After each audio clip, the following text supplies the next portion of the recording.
करते हैं daily practice booster में आज का क्वेश्चन सीधे आपकी स्क्रीन पर।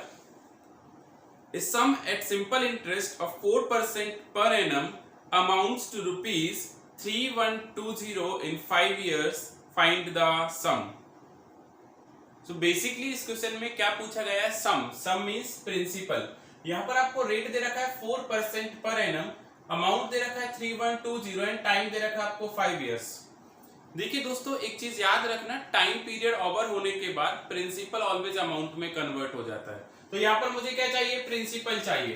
तो यहाँ पर अगर आप देखेंगे तो सिंपल इंटरेस्ट का फॉर्मूला होता है PRT अपॉन 100, और यहां पर मुझे अगर प्रिंसिपल चाहिए तो आपका फॉर्मूला बनेगा SI into 100 upon R into T। Hope यहां तक समझा होगा। बट इस पूरे क्वेश्चन मुझे सिंपल इंटरेस्ट भी नहीं दे रखा। अगर आप सिंपल इंटरेस्ट निकालना चाहोगे तो सिंपल इंटरेस्ट इक्वल टू, एक तो ये फॉर्मूला होता है और एक होता है amount minus principal.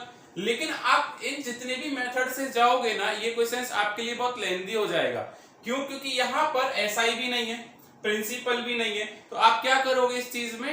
2 unknown variables count करोगे। तो according to me this is totally wrong.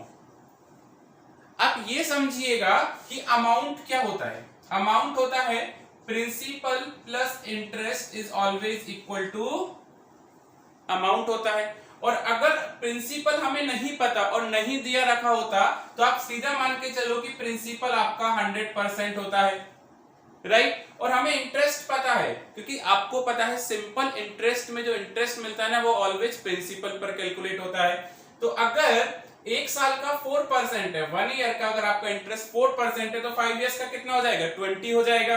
यानी मैं लिख सकता हूं कि अमाउंट इक्वल टू 100 प्लस 20। तो 100 प्लस 20 कितना होगा आपका? 120 होगा। और ये जो 120 है, आप ऐसे कह सकते हैं कि जो 120% जो निकल के आया वो किसके बराबर है? 3120 के।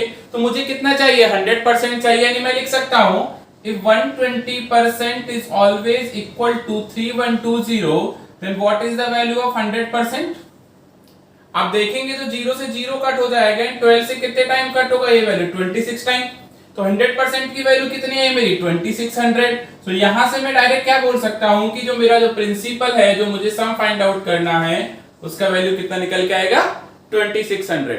तो होप यहां तक जरूर से समझा होगा। मैंने यहां पर आपको देखा कि कोई भी फॉर्मूला यूज नहीं किया है, मैं डायरेक्ट परसेंटेज मेथड से निकला हूं। परसेंट मेथड से कैसे निकला हूं? 100 प्लस 20 यानी 120, 120% इक्वल टू 3120।